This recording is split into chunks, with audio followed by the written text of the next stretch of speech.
السلام علیکم ناظرین، welcome to world heritage official. ناظرین، بات کریں گے ٹیکسلا کے بارے میں۔ ٹیکسلا کو ہندوستانی اور گریکو رومن ادبی ذرائع کے حوالہ جات اور دو چینی بدھ زائرین فاکسیان اور شوانزنگ کے بیانات سے جانا جاتا ہے۔ لفظی معنی کٹار پتھر کا شہر یا تکشا کی چٹانیں ہے۔ تاکشلا یونانی مصنفین نے ٹیکسلا کے طور پر پیش کیا ہے۔ تاکشلا کی بنیاد ہندوستانی مہاکاوی رامائن کے مطابق ہندو دیوتا وشنو کے اوتار رام کے چھوٹے بھائی بھارت نے رکھی۔ تکشا شیلا کو قدیم دنیا کی پہلی بین الاقوامی یونیورسٹی سمجھا جاتا ہے۔ تقریباً 400 سے 500 قبل مسیح یہ شہر راولپنڈی سے 22 میل دور بجانب شمال مغرب واقع ہے۔ اس شہر کا نام اس کے پہلے حکمران بھرت کے بیٹے تکشا کے نام پر رکھا گیا تھا۔ عظیم ہندوستانی مہاکاوی مہابھارت روایت کے مطابق پہلی بار ٹیکسلا میں کہانی کے ہیرو میں سے ایک بادشاہ جانامیجایا کی عظیم سام کی قربانی کے موقع پر پڑھی گئی۔ بدھ مت کے ادب، خاص طور پر جاٹکوں نے اس کا ذکر گندھارا کی سلطنت کے دارالحکومت اور علم کے ایک عظیم مرکز کے طور پر کیا ہے۔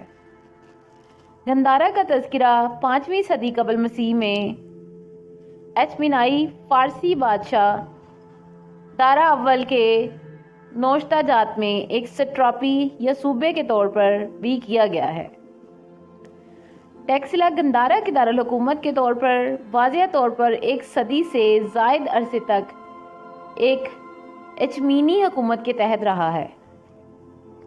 جب سکندر اعظم نے 326 قبل مسیح ہندوستان پر حملہ کیا تو ٹیکسلا کے حکمران امبی اومفس نے اس شہر کو ہتھیار ڈال دیا اور اپنے وسائل سکندر کے اختیار میں رکھ دیے۔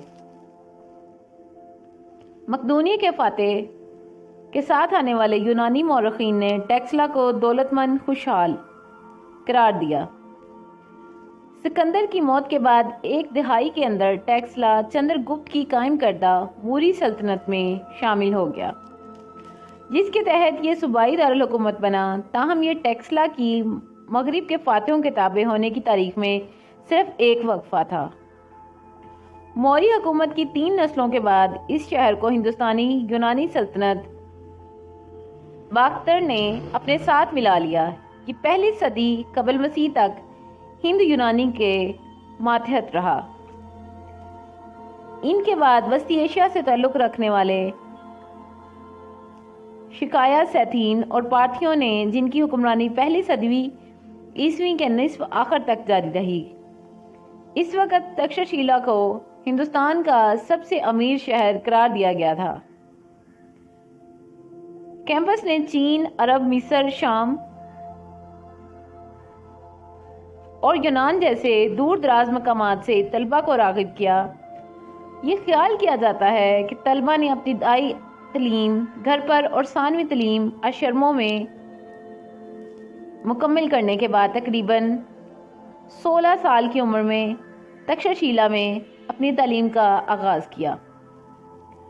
تعلیم کو مقدس سمجھا جاتا تھا۔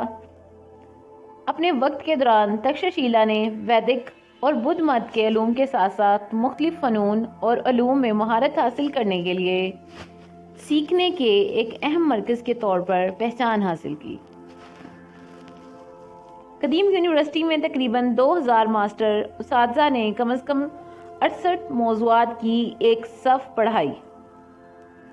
کورسز میں سائنس، ریاضی، طب، سیاست، جنگ، علم نجوم، فلکیات، موسیقی، رقص، مذہب، وید، گرامر، زراعت، سرجری، تجارت، مستقبل اور فلسفہ کے شعبوں کا احاطہ کیا۔